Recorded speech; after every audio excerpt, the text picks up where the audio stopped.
ಹೀಗೆ ಸ್ವಲ್ಪ ದಿನ ಕಳೆಯುತ್ತೆ. ಸಂಯುಕ್ತ ಇದೇ ಮನಸ್ತಾಪದಲ್ಲೇ ಮೂರನೇ ಮಗುಗೆ ಬಸರಿಯಾಗಿರ್ತಾಳೆ. ಹಿಂದಿನ ಭಾಗದಲ್ಲಿ ಸಂಯುಕ್ತನಿಗೆ ಹೆಣ್ಮಕ್ಳೇ ಹುಟ್ಟಿದ್ದಾರೆ ಅನ್ನೋ ಕಾರಣಕ್ಕೆ ಅತ್ತೆ ಕುಸುಮ ಮತ್ತೆ ಗಂಡ ರಘು ಸಂಯುಕ್ತನ ತುಂಬಾನೇ ಅವಮಾನ ಮಾಡ್ತಾ ಇರ್ತಾರೆ. ಅವಳ ಮನ್ಸಿಗೆ ನೋವಾಗೋ ಹಾಗೆ ಚುಚ್ಚಿ ಚುಚ್ಚಿ ಮಾತಾಡ್ತಾ ಇರ್ತಾರೆ. ಜೊತೆಗೆ ಮನೇಲಿ ಹೆಣ್ಮಕ್ಳನ್ನ ಕೂಡ ಕೇರ್ಲೆಸ್ ಮಾಡ್ತಾ ಇರ್ತಾರೆ. ತನಿಗೆ ನೋವಾದ್ರೂ ಹೇಗೋ ಸಹಿಸ್ಕೋತಾಳೆ ತಾಯಿ, ಆದ್ರೆ ತನ್ನ ಮಕ್ಳಿಗೆ ನೋವಾದ್ರೆ ತುಂಬಾನೇ ಸಂಕಟ ಪಡ್ತಾಳೆ. ಹಾಗೆ ಎಷ್ಟೇ ನೋವಾದ್ರೂ ಕೂಡ ಸಂಯುಕ್ತ ಮಕ್ಕಳಿಗೋಸ್ಕರನೇ ಎಲ್ಲಾನು ಸಹಿಸ್ಕೊಂಡಿರ್ತಾಳೆ. ಇವಾಗ ಮೂರನೇ ಮಗುಗೆ ಬಸರಿಯಾಗಿದ್ದಾಳೆ. ಮೊದಲಿನ ಹಾಗೆ ಪ್ರೀತಿ ಇಲ್ಲದೆ ಇದ್ರೂ ಕೂಡ ಗಂಡು ಮಗು ಆಗುತ್ತೇನೋ ಅನ್ನೋ ಆಸೆಯಿಂದ ಎಲ್ಲರೂ ಕಾಯ್ತಾ ಇದ್ದಾರೆ. ಅಂದ್ಕೊಂಡಿರೋ ಹಾಗೆ ಗಂಡು ಮಗು ಹುಟ್ಟತ್ತಾ ಅಥವಾ ಮತ್ತೆ ಹೆಣ್ಮಗುನೇ ಹುಟ್ಟತ್ತಾ, ಮುಂದೆ ಸ್ಟೋರಿ ಏನಾಗುತ್ತೆ ಅಂತ ಇವತ್ತಿನ ಎಪಿಸೋಡ್ನಲ್ಲಿ ನೋಡೋಣ. ನೋಡೋದಕ್ಕಿಂತ ಮೊದಲು ನಮ್ಮ ಯೂಟ್ಯೂಬ್ ಚಾನಲ್ನ ಯಾರ್ಯಾರು ಸಬ್ಸ್ಕ್ರೈಬ್ ಮಾಡ್ಕೊಂಡಿಲ್ವೋ ದಯವಿಟ್ಟು ಸಬ್ಸ್ಕ್ರೈಬ್ ಮಾಡ್ಕೊಳ್ಳಿ. ಹಾಗೆ ಈ ವಿಡಿಯೋಗೊಂದು ಲೈಕ್ ಮಾಡಿ. ಲೇ ಸಂಯುಕ್ತ, ಈ 2 ಬಸ್ರಿಲಂತೂ ಈ ಅನಿಷ್ಟ ತಂದಿಟ್ಟಿದ್ಯಾ ನಮ್ಮ ಮನೆಗೆ. ಈ ಬಸ್ರಿಲಾರು ನಮ್ಮ ವಂಶ ಉದ್ಧಾರ ಮಾಡೋ ನಮ್ಮ ಮೊಮ್ಮಗ ಬರ್ತಾನ ಹೇಗೆ? ಅಯ್ಯೋ ಬೀಗ್ರೆ, ಇದೇನ್ ಮಾತು ಅಂತ ಆಡ್ತಿದ್ದೀರಾ ನೀವು? ನೋಡಿ ಅತ್ತೆ, ಅಮ್ಮ ಸರಿಯಾಗೆ ಮಾತಾಡ್ತಿದ್ದಾಳೆ. 2 ಮಕ್ಳಾದ್ರೂ ಕೂಡ ಬರೀ ಹೆಣ್ಮಕ್ಳೇ ಹುಟ್ಟಿದಾವು ಮನೇಲಿ. ನಮ್ಮ ವಂಶದಲ್ಲಿ ಯಾರು ಈ ತರ ಆಗಿಲ್ಲ. ನೋಡಿ, ಈ ಸಾರಿ ಗಂಡ್ ಮಗು ಹುಟ್ಟಿಲ್ಲ ಅಂದ್ರೆ ನಾನು ಬೇರೆ ಮದ್ವೆ ಆಗೋದಂತೂ ಖಂಡಿತ. ಅಯ್ಯೋ ರೀ, ಇದೇನ್ ಮಾತು ಅಂತ ಆಡ್ತಿದ್ದೀರಾ ನೀವು? ಅವನ್ ಸರಿಯಾಗೇ ಹೇಳ್ತಿದ್ದಾನೆ. ನೋಡು ಸಂಯುಕ್ತ, ನಮ್ಮ ವಂಶದಲ್ಲಿ ಯಾರಿಗೂ ಹೆಣ್ಮಕ್ಳು ಹುಟ್ಟೇ ಇಲ್ಲ. ಎಲ್ರಿಗೂ ಗಂಡ್ಮಕ್ಳು ಇದ್ದಾರೆ. ಆದ್ರೆ ನಮ್ಮನೇಲಿ ಮಾತ್ರ ನನ್ನ ಮಗನಿಗೆ ವಂಶ ಉದ್ಧಾರ ಮಾಡೋದಕ್ಕೆ ಗಂಡ್ ಮಗುನೇ ಇಲ್ಲ. ನೋಡು, ಏನೋ 2 ಮಕ್ಳು ಹೆಣ್ಮಕ್ಳು ಆಗಿದ್ದಾರೆ, ಸುಮ್ಮನೆ ಇದೀನಿ.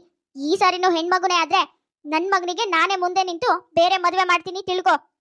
ರಘುಗೆ ಮಗನೇ ತುಂಬಾ ಮುಖ್ಯ ಆಗಿರ್ತಾನೆ. ಹೆಂಡತಿಗಿಂತನೂ ಮಗನೇ ಬೇಕು ಅಂತ. ಹಾಗಾಗಿ ವಂಶೋದ್ಧಾರಕ ಹುಟ್ಟಿಲ್ಲ ಅಂದ್ರೆ ತಾನು 2ನೇ ಮದುವೆ ಆಗ್ತೀನಿ ಅಂತಾನೂ ಹೇಳ್ತಾನೆ. ಇದರಿಂದ ಸಂಯುಕ್ತನಿಗೆ ತುಂಬಾನೇ ಬೇಜಾರಾಗುತ್ತೆ. ದೇವ್ರ ಮೇಲೆ ಭಾರ ಹಾಕಿ ಏನೋ ಮುಂದೆ ಜೀವನ ಸಾಗಿಸ್ತಾ ಇರ್ತಾಳೆ. ಅಂತೂ ಇಂತೂ 9 ತಿಂಗಳು ತುಂಬಿ ಸಂಯುಕ್ತನಿಗೆ ಡೆಲಿವರಿ ದಿನನೂ ಹತ್ರ ಬರುತ್ತೆ. ಅಮ್ಮ, ಈ ಸಾರಿನಾರು ನನಗೆ ಗಂಡು ಮಗು ಹುಟ್ಟುತ್ತೆ ಅಲ್ವೇನಮ್ಮ? ಹಾ ಕಣೆ ಸಂಯುಕ್ತ, ದೇವ್ರ ದಯೆಯಿಂದ ಗಂಡು ಮಗುನೇ ಆಗುತ್ತೆ. ನೀನೇನ್ ಚಿಂತೆ ಮಾಡಬೇಡ. ಇಲ್ಲಮ್ಮ, ನೀವ್ ಅಂದ್ಕೊಂಡಿರೋ ಹಾಗೆ ನಿಮಗ್ ಗಂಡ್ ಮಗು ಆಗೋದಿಲ್ಲ. ಅಯ್ಯೋ ಡಾಕ್ಟರ್, ಇದೇನ್ ನೀವು ಹೀಗೆ ಹೇಳ್ತಿದ್ರಾ? ಅಲ್ಲ, ಗಂಡು ಮಗು ಆಗಲ್ವಾ?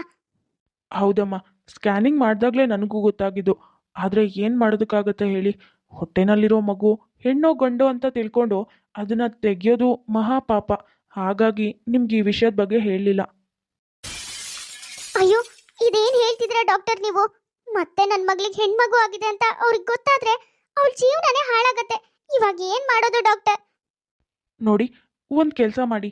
ಇಲ್ಲೇ ನನ್ನ ಪೇಷಂಟ್ ಒಬ್ರು ಹೆಣ್ಮಗು ಬೇಕು ಅಂತ ಕೇಳ್ತಾ ಇದ್ರು. ಅವರಿಗೆ ನಿಮ್ಮ ಮಗುನ ಕೊಟ್ರೆ ನೀವು ಅವ್ರ ಬಳಿ ಇರೋ ಗಂಡು ಮಗುನ ತಗೊಳ್ಬಹುದು. ಇದು ಒಂದೇ ಚಾನ್ಸ್ ಇರೋದು ನೋಡಿ. ಸಂಯುಕ್ತ, ಡಾಕ್ಟರ್ ಹೇಳ್ತಿರೋದು ಸರಿಯಾಗಿದೆ ಕಣೆ. ನಿನ್ ಮಗುನ ಅವ್ರಿಗೆ ಕೊಟ್ಟು ಅವ್ರ ಮಗುನ ನಿನ್ ಮಡ್ಲಿನಲ್ಲಿ ಇಟ್ಕೋ. ಕಳ್ಕೊಂಡಿರೋ ನಿನ್ ಗಂಡನ ಪ್ರೀತಿ, ನಿನ್ನ ಅತ್ತೆ ಪ್ರೀತಿ, ನಿನ್ ಕುಟುಂಬದ ಪ್ರೀತಿ ಎಲ್ಲಾನು ನಿನಗೆ ಸಿಗತ್ತೆ ಕಣೆ. ಹಾಗಂತ ನನ್ನ ಸಂತೋಷಕ್ಕೋಸ್ಕರ ಏನೂ ಅರಿದೇ ಇರೋ ಆ ಪುಟ್ಟ ಕಂದನ್ನ ಬೇರೆ ಯಾರಿಗೋ ಕೊಡೋದು ಎಷ್ಟು ಸರಿ ಹೇಳು? ಇಲ್ಲಮ್ಮ, ಇದ್ಯಾಕೋ ನನ್ನ ಮನ್ಸಿಗೆ ಒಪ್ತಾ ಇಲ್ಲ. ಇಲ್ಲ, ನನ್ನಿಂದ ಇದಾಗೋದೇ ಇಲ್ಲ. ನೋಡಿ, ನೀವು ಅಂದ್ಕೊಂಡಿರೋ ಹಾಗೆ ನಿಮ್ಮ ಮಗುಗೆ ಯಾವುದೇ ರೀತಿ ಮೋಸ ಆಗೋದಿಲ್ಲ. ಅವರು ಹೆಣ್ಮಕ್ಳು ಬೇಕು ಅಂತ ಆಸೆ ಪಡ್ತಿದ್ದಾರೆ. ಆದರೆ ಅವ್ರಿಗೆ ಹೆಣ್ಮಕ್ಳು ಹುಟ್ಟಿಲ್ಲ. ನಿಮಗೆ ಗಂಡು ಮಗು ಬೇಕು ಅಂತ ಆಸೆ ಪಡ್ತಿದ್ದೀರಾ, ಆದರೆ ನಿಮಗೆ ಗಂಡು ಮಗು ಹುಟ್ಟಿಲ್ಲ. ಅದಕ್ಕೆ ಹೇಳ್ತಿದ್ದೀನಿ, ನನ್ನ ಮಾತು ಕೇಳಿ. ನಿಮ್ಮೆಲ್ಲ ಪ್ರಾಬ್ಲಮ್ಗೂ ಇದು ಒಂದೇ ಸೊಲ್ಯೂಷನ್ ಇರೋದು. ಅದಕ್ಕೆ ಹೇಳ್ತಾ ಇದ್ದೀನಿ, ಒಂದ್ಸಾರಿ ಯೋಚನೆ ಮಾಡಿ. ನೋಡಮ್ಮ ಸಂಯುಕ್ತ, ನನ್ನ ಮಾತು ಕೇಳು. ಅವ್ರ ಮನೇಲೂ ನಿನ್ನ ಪರಿಸ್ಥಿತಿನೇ ಇದೆ. ಇದರಿಂದ ನಿನಗೂ ಒಳ್ಳೇದಾಗತ್ತೆ, ನಿನ್ನ ಮಗುಗೂ ಒಳ್ಳೇದಾಗತ್ತೆ.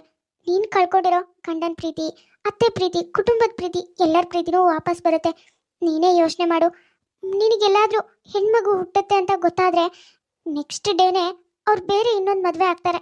ಆವಾಗ ನಿನ್ಗಿರೋ 3 ಜನ ಮಕ್ಳ ಜೊತೆ ನೀನು ಬೀದಿ ಪಾಲಾಗ್ತೀಯ. ಆದರೆ ಈಗ ಒಂದೇ ಒಂದು ಮಗುನ ಅವ್ರಿಗೆ ಕೊಟ್ರೆ ಆ ಮಗುನು ಸಂತೋಷವಾಗಿರತ್ತೆ, ನೀವು 3 ಜನನೂ ಸಂತೋಷವಾಗಿರ್ತೀರ. ಮಗಳಿಗೆ ಮತ್ತೆ ಹೆಣ್ಮಗು ಆಗಿದ್ ಗೊತ್ತಾದ್ರೆ ಗಂಡ ಬೇರೆ ಮದುವೆ ಆಗ್ತಾನೆ, ಅವಳ ಜೀವನನೇ ಸರ್ವನಾಶ ಆಗುತ್ತೆ. ಅವಳ ಜೊತೆಗೆ ಆ 3 ಮಕ್ಳ ಜೀವನನೂ ಹಾಳಾಗತ್ತೆ. ಅದ್ರ ಬದಲಿಗೆ ಒಂದೇ ಒಂದು ಮಗುನ ಬೇರೆಯವ್ರಿಗೆ ಕೊಟ್ರೆ ಉಳಿದಿರೋ ಮಕ್ಳ ಜೀವನನಾರು ಚೆನ್ನಾಗಿರುತ್ತೆ, ಗಂಡ ಹೆಂಡತಿನೂ ಚೆನ್ನಾಗಿರ್ತಾರೆ ಅನ್ನೋ ಕಾರಣಕ್ಕೆ ಸಂಯುಕ್ತನ ತಾಯಿ ಮಗು ಬದಲಾಯಿಸೋದಕ್ಕೆ ಮಗಳ ಹತ್ರ ಮಾತಾಡಿ ಅವಳಿಗೆ ಅರ್ಥ ಮಾಡಿಸಿ ಮಗುನ ಬದಲಾಯಿಸೋ ನಿರ್ಧಾರ ತಗೋತಾಳೆ. ಮಗನೇ, ಇದೇನೋ ಇದು, ಇಲ್ಲೇ ಕೂತಿದ್ಯಲ್ಲ. ಇವತ್ತು ನಿನ್ ಹೆಂಡತಿ ಡೆಲಿವರಿ ಆಗಿ ಮನೆಗೆ ಬರ್ತಿದ್ದಾಳೆ ಕಣೋ. ಅಯ್ಯೋ ಅಮ್ಮ, ಡೆಲಿವರಿ ನಿನ್ನೆನೇ ಆಗಿದೆ. ಅದು ಹೆಣ್ಮಗುನೇ ಆಗಿರುತ್ತೆ. ಅದನ್ನ ಕೇಳೋ ಅಂಥದ್ದು ಏನಿದೆ? ಅದಕ್ಕೆ ನಾನು ಫೋನು ಮಾಡಿಲ್ಲ, ಹೋಗೋದು ಇಲ್ಲ. ಅಯ್ಯೋ, ನಾನು ಹಾಗೆ ಅನ್ಕೊಂಡು ಫೋನೇ ಮಾಡಿರ್ಲಿಲ್ಲ ಕಣೋ. ಆದ್ರೆ ಇವತ್ ಬೆಳಗ್ಗೆ ನಿನ್ನ ಅತ್ತೆ ಫೋನ್ ಮಾಡಿದ್ರು, ನಿನ್ ಹೆಂಡತಿಗೆ ಗಂಡು ಮಗು ಆಗಿದ್ಯಂತೆ ಕಣೋ. ಅಂತೂ ಕೊನೆಗೂ ನಮ್ಮ ಮನೆ ವಂಶ ಉದ್ಧಾರ ಮಾಡೋ ಗಂಡು ಪುತ್ರ ಹುಟ್ಟಿದಾನೆ ಕಣೋ. ನೋಡೋ ಮಗ್ನೆ, ನನ್ ಮೊಮ್ಮಗ ಸೇಮ್ ನಿನ್ ಹಾಗೇನೆ ಇದ್ದಾನೆ ಕಣೋ. ನನ್ ಬಂಗಾರ ಎಷ್ಟು ಮುದ್ದಾಗಿ ಕಾಣ್ತಿದಾನೋ.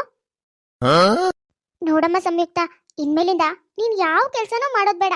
ನನ್ ಮೊಮ್ಮಗನ್ನ ನೋಡ್ಕೊಂಡು ನೀನ್ ಆರಾಮಾಗಿ ಮನೇಲೇ ಇರು, ಆಯ್ತಾ? ಮನೆ ಎಲ್ಲಾ ಕೆಲ್ಸನೂ ಮಾಡೋದಕ್ಕೆ ನಾವಿಬ್ರು ಇದೀವಲ್ಲ, ಅಲ್ವಾ ಬೀಗ್ರೆ? ಆ ಆ ಆ ಹೌದು ಬೀಗ್ರೆ. ಏನೋ ದೇವ್ರ ದಯೆಯಿಂದ ಗಂಡು ಮಗು ಅಂತ ಹುಟ್ಟಿದ್ದೆಲ್ಲ ಅದೇ ಸಂತೋಷ. ಸಂಯುಕ್ತನ್ ಮಡಲ್ನಲ್ಲಿ ಗಂಡು ಮಗುನ ನೋಡಿ ರಘು ಮತ್ತೆ ಕುಸುಮ ತುಂಬಾನೇ ಖುಷಿ ಪಡ್ತಾರೆ.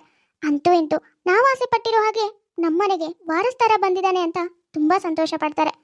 ಸಂಯುಕ್ತ ಮತ್ತೆ ಅವಳ ತಾಯಿ ಮಗು ಹಿಂದೆ ಇರೋ ಸತ್ಯನ ಹೇಳೋದೇ ಇಲ್ಲ. ಹೇಳಿದ್ರೆ ಮಗಳ ಸಂಸಾರ ಹಾಳಾಗ್ಬಿಡುತ್ತೆ ಅನ್ನೋ ಕಾರಣಕ್ಕೆ ಸಂಯುಕ್ತನಿಗೆ ಹೆಣ್ಮಗು ಹುಟ್ಟಿರೋದು ಅಂತ ಸತ್ಯನ ಬಚ್ಚಿಡ್ತಾರೆ. ಹೀಗೆ ದಿನಗಳು ಕಳೆಯುತ್ತೆ. ಮಗನ್ ಮುಖ ನೋಡಿ ಮನೆ ವಾತಾವರಣ ಬದಲಾಗಿದೆ. ಮುನ್ಸ್ಕೊಂಡಿರೋ ಗಂಡ ಮೊದ್ಲಿನ ಹಾಗೆ ಪ್ರೀತಿ ತೋರಿಸ್ತಾ ಇದ್ದಾರೆ. ಚುಚ್ಚಿ ಮಾತಾಡ್ತಿರೋ ಅತ್ತೆ ಸೊಸೆನ ಮಗಳ ಹಾಗೇನೆ ನೋಡ್ಕೊಳ್ತಿದ್ದಾರೆ. ಎಲ್ಲದಕ್ಕಿಂತ ಹೆಚ್ಚಾಗಿ ಹೆಣ್ಮಕ್ಳಿಗೆ ಪ್ರೀತಿನೇ ತೋರಿಸ್ತಾ ಇರೋ ತಂದೆ ಇವಾಗ ಹೆಣ್ಮಕ್ಳಿಗೂ ಸ್ವಲ್ಪ ಪ್ರೀತಿಯಿಂದ ನೋಡ್ಕೊಳ್ತಾ ಇದ್ದಾರೆ. ಹೀಗೆ ದಿನಗಳು ಕಳೀತಾ ಕಳೀತಾ ವರ್ಷಗಳೇ ಕಳೆದೋಗಿದೆ. ಮಕ್ಕಳೆಲ್ಲರೂ ದೊಡ್ಡವರಾಗಿದ್ದಾರೆ.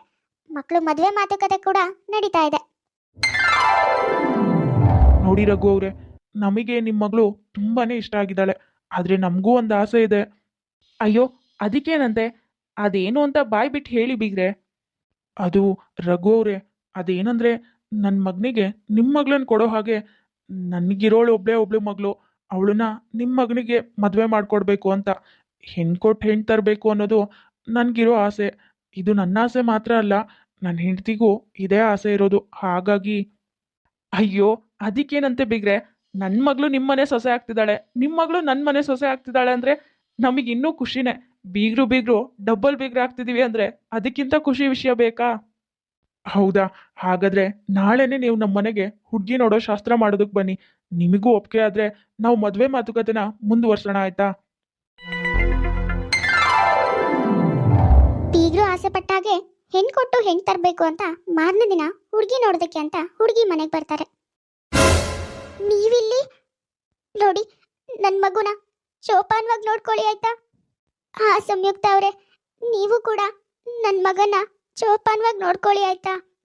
ಸಂಯುಕ್ತ ಅವರೇ, ನೀವಿವತ್ತು ನೋಡೋಕ್ ಬಂದಿರೋ ಹುಡುಗಿ ಬೇರೆ ಯಾರೂ ಅಲ್ಲ, ನೀವವತ್ತು ನನ್ನ ಮಡ್ಲಿನಲ್ಲಿ ಹಾಕಿರೋ ಮಗುನೇ. ಏನು ಹೇಳ್ತಿದ್ದೀರಾ ನೀವು?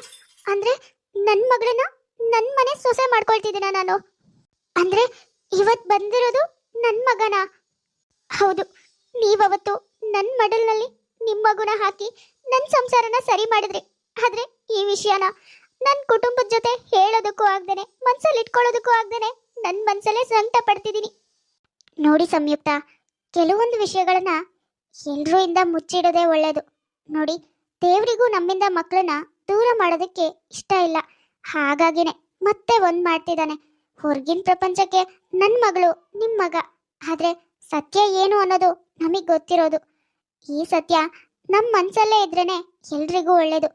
ಮಕ್ಕಳು ಇಬ್ರು ಕಣ್ಣೆದ್ರಿಗೆ ಸುಖವಾಗಿದ್ರೆ ಅಷ್ಟೇ ಸಾಕು ತಾನೆ. ಕೆಲವೊಂದು ವಿಷಯಗಳನ್ನ ಮುಚ್ಚಿಡೋದ್ರಿಂದನೇ ಒಳ್ಳೇದಾಗತ್ತೆ.